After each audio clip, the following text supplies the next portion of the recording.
Hello बच्चों, कैसे हैं आप सब। तो आई होप आप सब अच्छे होंगे और आपकी पढ़ाई भी अच्छी तरह से चल रही होगी। ठीक है, तो आज का जो हम टॉपिक लेके आए हैं वो है एक गद्यांश। गद्यांश आप कैसे सॉल्व करें कि आपको गद्यांश में पूरे 10 में से 10 नंबर आसानी से आप ला पाए। ठीक है, 10 में से 10 नंबर आप गद्यांश के ला पाए। देख सकते हैं आप, गद्यांश में 5 क्वेश्चन पूछे जाते हैं और पर क्वेश्चन आपका 2 नंबर का होता है। ठीक है, तो 10 नंबर का आपका गद्यांश आता है। तो ऐसी कौन सी ट्रिक लगा के आपको गद्यांश लिखना है जिससे आप क्या कर पाए, 10 में से 10 नंबर आप आसानी से ला पाए। ठीक है, आपने देखा होगा, अभी आपने प्री बोर्ड दिया होगा, छमाही दी होगी, तो उसमें भी आपने गद्यांश किया होगा, लेकिन आपने ठीक तरह से नहीं किया। अगर आप ठीक तरह से टिप और ट्रिक्स के साथ करते तो आप 10 में 10 पूरी तरह से लाते। ठीक है, तो कैसे करना है तो वो हम देख लेते हैं।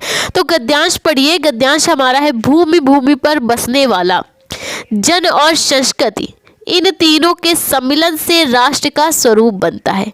भूमि, भूमि पर बसने वाला, जन और जन की संस्कृति, इन तीनों के सम्मिलन से राष्ट्र का स्वरूप बनता है। भूमि का निर्माण देवों ने ही किया है। भूमि का निर्माण देवों ने किया है। वह अनंत काल से है। उसके भौतिक रूप, सौंदर्य और समृद्धि के प्रति सचेत रहना हमारा आवश्यक कर्तव्य है। भूमि के पार्थिव स्वरूप के प्रति हम जितने अधिक जागृत होंगे उतनी ही हमारी राष्ट्रीयता बलवती हो सकेगी। यह पृथ्वी सच्चे अर्थों में समस्त राष्ट्रीय विचारधाराओं की जननी है। जो राष्ट्रीयता पृथ्वी के साथ नहीं जुड़ी है वह निर्मूल हो जाती है। राष्ट्रीयता की जड़ें पृथ्वी में जितनी गहरी होंगी उतना ही राष्ट्रीय भावों का अंकुर पल्लवित होगा। तो ये हमारा गद्यांश है। तो गद्यांश सबसे पहले बता दें आपको कि पहचानेंगे कैसे। ठीक है, अगर आपको कुछ भी नहीं आता तो भी आप गद्यांश और उसका पाठ कैसे पहचानेंगे। तो गद्यांश जब आपने पढ़ा तो यहाँ पे बात किसकी की जा रही, भूमि यानी हमारी मातृभूमि, यानी हमारी भारत माता या पृथ्वी। ठीक, बात किसकी की जा रही, हमारी पृथ्वी की। और जन यानी कि लोग, और जन की संस्कृति, उनकी संस्कृति। ठीक है, इन तीनों के सम्मिलन से राष्ट्र का स्वरूप बनता है। यहाँ पे बात किसकी की जा रही है, हमारे राष्ट्र की। आगे पढ़िए, आगे भी देख सकते हैं आप, कई जगह राष्ट्र की ही बातें की गई होंगी। ठीक, रूप और सौंदर्य के प्रति सचेत होना, या राष्ट्रीयता राष्ट्रीय विचारधाराओं की जननी है। ठीक, राष्ट्रीयता की जड़ें, राष्ट्रीय भावों का अंकुर। ठीक, कितनी जगह, हर जगह ज्यादातर राष्ट्र की ही बात हो रही है।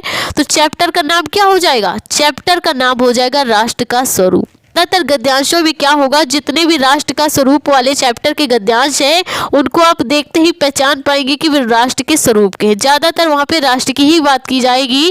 ठीक, तो अब चलिए इसके क्वेश्चन आंसर हमें कैसे सॉल्व करना है वो देखते हैं। तो देख सकते हैं आप, हमारा जो पहला क्वेश्चन है पूछ रहा है उपयुक्त गद्यांश के पाठ और उसके लेखक का नाम बताइए। तो पाठ का नाम तो आपको पता चल गया, ये जो हमारा गद्यांश था इसके पाठ का नाम तो आपको पता चल गया कि पाठ का नाम तो राष्ट्र का स्वरूप है। और लेखक कौन है, राष्ट्र के स्वरूप के लेखक हमारे वासुदेव शरण अग्रवाल है। कौन है, गद्यांश के पाठ का शीर्षक हमारा क्या है, राष्ट्र का स्वरूप, और इसके लेखक का क्या नाम है, वासुदेव शरण अग्रवाल। तो इस बोर्ड एग्जाम की कॉपी पे जब आपको कॉपी मिलेगी तो आप बोर्ड एग्जाम की कॉपी पे कैसे गद्यांश सॉल्व करेंगे वो हम देखते हैं। तो जब आपको कॉपी मिलेगी तो आप क्या करना, बोर्ड की कॉपी जब आपको मिलेगी तो सबसे पहले किनारे पे ये 2 लाइन खींचना। ठीक, फिर यहाँ पे क्या करना, जहाँ पे हमने संकेत लिखा है यहाँ पे आपका जैसे प्रश्नोत्तर संख्या 3 में पूछा गया है तो अब क्या करना, चाहे उत्तर संख्या 3 डाल लेना, चाहे प्रश्नोत्तर संख्या 3 डाल लेना। ठीक है, इसके बाद क्या करना, लाइन खींच के 2 लाइनें यहाँ तक छोड़ देना। इसके बाद क्या करना, संकेत डालना। क्या करना, संकेत डालना। संकेत डालना बहुत ही ज्यादा जरूरी है क्योंकि संकेत देख के ही एग्जामिनर पहचान लेता है कि बच्चे ने किस गद्यांश का सॉल्व किया। क्योंकि क्या होता है, एक क्वेश्चन में एक अथवा में भी गद्यांश दिया रहता है। ठीक है, तो कंफ्यूजन ना हो इसके लिए संकेत लिखना बहुत ही ज्यादा जरूरी होता है। ठीक है, तो हमारा पहला क्वेश्चन का नंबर था, तो हम क्या करेंगे, चाहे आप उत्तर नंबर का डाल लीजिए चाहे का नंबर डाल लीजिए। ठीक है, तो पहला क्वेश्चन हमारा था पाठ का शीर्षक और लेखक का नाम बताइए। ठीक है, तो पाठ का नाम हमारा क्या है, राष्ट्र का स्वरूप है, और जिसके लेखक कौन है, वासुदेव शरण अग्रवाल जी है। पाठ का नाम हमारे राष्ट्र का स्वरूप है जिसके लेखक वासुदेव शरण अग्रवाल है। अगर आपका संदर्भ पूछ लेता कि उपर्युक्त गद्यांश का संदर्भ लिखिए तो आप कैसे लिखते हैं, तो अभी आपको इसी प्रकार से लिखना है। प्रस्तुत गद्यांश, ये वाला हमारा क्या है, गद्यांश है जो कि हमारे सामने प्रस्तुत है। तो प्रस्तुत गद्यांश हमारी पाठ्य पुस्तक हिंदी के राष्ट्र का स्वरूप, पाठ का शीर्षक क्या है, राष्ट्र का स्वरूप नामक पाठ से लिया गया है, जिसके लेखक वासुदेव शरण अग्रवाल है। कौन है, जिसके लेखक वासुदेव शरण अग्रवाल है। तो इस टाइप से क्या किया जाता है, संदर्भ लिखा जाता है। और अगर आपको केवल पाठ का नाम और लेखक पूछे तो आपको इस टाइप से आंसर देना है। ठीक, तो चलिए देखते हैं हमारे इसके अगले क्वेश्चन और आंसर। हमारा अगला क्वेश्चन है, किसके सम्मिलन से राष्ट्र का स्वरूप बनता है, किसके सम्मिलन से राष्ट्र का स्वरूप बनता है। तो आंसर क्या हो जाएगा, पृथ्वी और जन, पृथ्वी और पृथ्वी पर बसने वाले जो लोग हैं दोनों के सम्मिलन से राष्ट्र का स्वरूप बनता है। पृथ्वी और पृथ्वी में उपस्थित जो लोग हैं उन्हीं के सम्मिलन से क्या होता है, राष्ट्र का स्वरूप का निर्माण होता है। ठीक है, पृथ्वी और वहाँ के लोगों के सम्मिलन से ही हमारा राष्ट्र का स्वरूप बनता है। अगला क्वेश्चन है गा नंबर, तो वो क्या है, भूमि का निर्माण किसने किया। ये जो हमारी भारत की भूमि है इसका निर्माण किसने किया है और वो कब से है। ठीक है, भूमि का निर्माण किसने किया है और वो कब से है। ठीक, तो भूमि का निर्माण देवों ने किया है, भूमि का निर्माण देवों ने किया है और वो अनंत काल से है, वो चिरकाल से है। भूमि का निर्माण अनंत काल से है जिसका निर्माण देवों ने किया है। ठीक, तो इसका आंसर ये हो जाएगा। अगला हमारा क्वेश्चन है, हमारा आवश्यक कर्तव्य क्या है। हम भारत के लोग हैं तो हमारा आवश्यक कर्तव्य अपने राष्ट्र के प्रति क्या होना चाहिए। तो उत्तर क्या हो जाएगा, राष्ट्र भूमि के भौतिक रूप, हम भारतीयों को क्या करना चाहिए, राष्ट्र भूमि के भौतिक रूप, सौंदर्य तथा समृद्धि के प्रति सचेत होना ही हमारा आवश्यक कर्तव्य। हमें क्या करना होगा, हमारी राष्ट्र भूमि के भौतिक रूप, सौंदर्य तथा समृद्धि के प्रति सचेत होना ही हमारा क्या है, आवश्यक कर्तव्य है, परम आवश्यक कर्तव्य है। ठीक है, क्योंकि ये भूमि हमारी माता है और हम इसके क्या है, बालक है, इसीलिए हमें अपनी राष्ट्र भूमि के भौतिक रूप, सौंदर्य और समृद्धि की क्या करनी है, रक्षा करना ही हमारा आवश्यक कर्तव्य है। अगला क्वेश्चन है अंगा नंबर, रेखांकित अंश की व्याख्या कीजिए। ये जो हमसे गद्यांश पूछा गया है इसकी व्याख्या हमें कैसे करनी है, वो हम कैसे लिखेंगे वो देखते हैं। तो हमारा अगला आंसर हो जाएगा अंगा नंबर, रेखांकित अंश की व्याख्या। ठीक है, आपको हेडिंग डालनी है रेखांकित अंश की व्याख्या।